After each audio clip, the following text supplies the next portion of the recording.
अस्सलामु अलैकुम। उम्मीद करते हैं आप सब खैरियत से होंगे। हम हाइका और होरिया एक बार फिर से हाजिर हैं एक नई कहानी के साथ। एक दफा का जिक्र है। एक गांव में दो बहनें अपने अम्मी अब्बू के साथ रहा करती थी।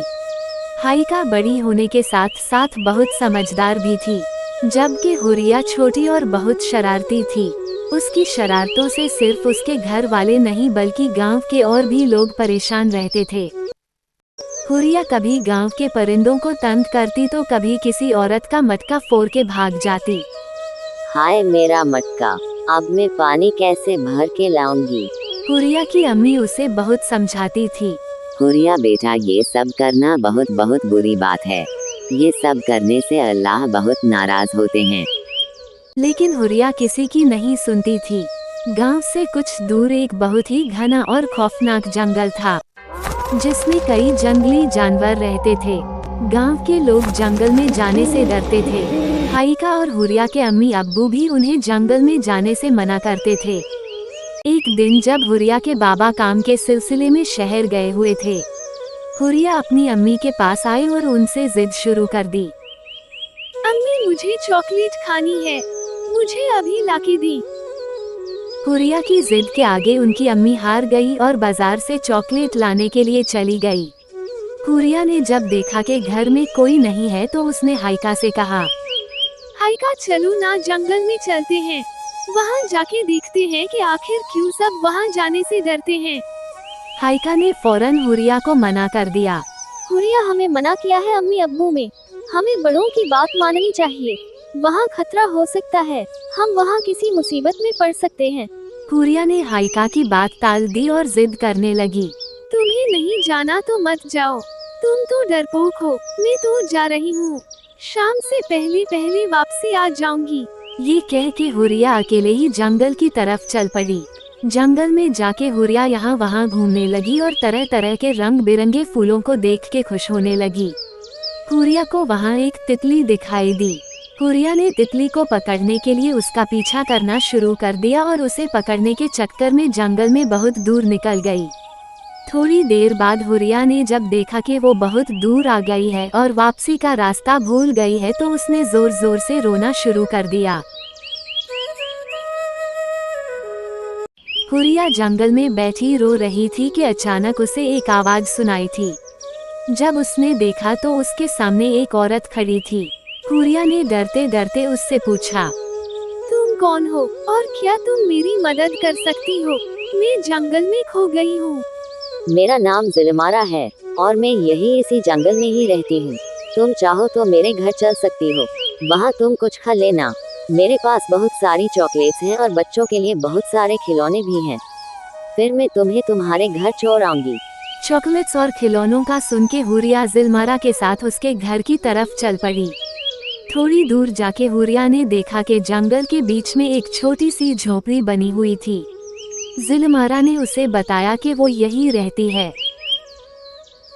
हुरिया जैसे ही उस घर में दाखिल हुई तो अचानक जिलमारा ने जोर जोर से हंसना शुरू कर दिया और एक खौफनाक चुड़ैल में तब्दील हो गई।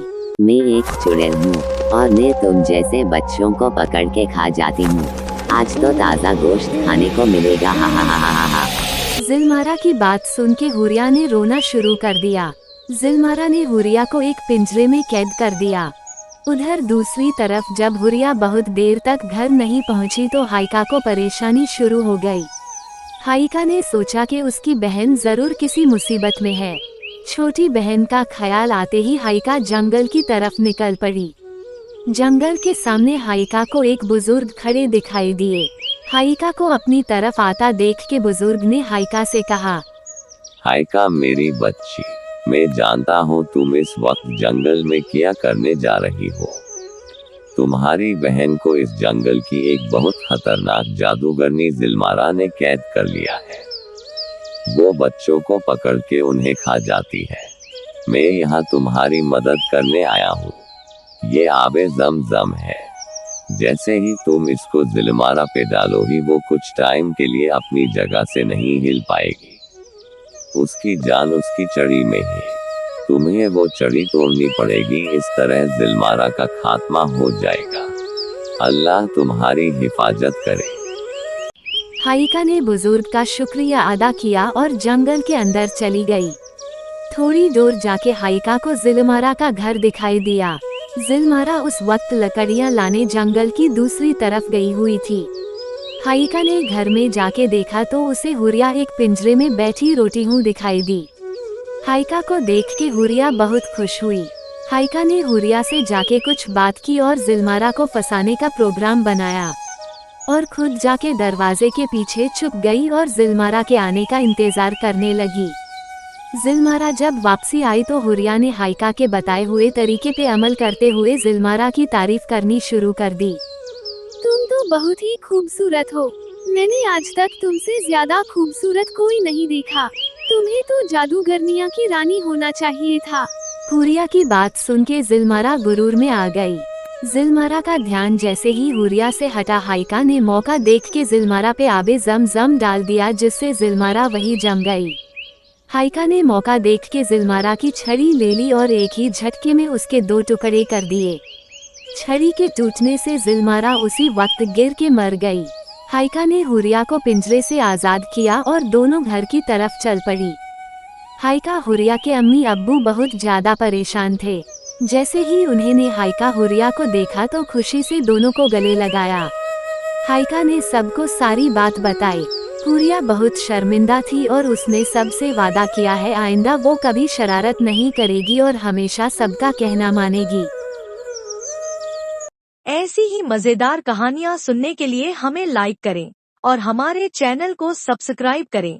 हम आपके लिए ऐसी मजेदार कहानियाँ लेके फिर हाजिर होंगे। तब तक के लिए अल्लाह हाफिज।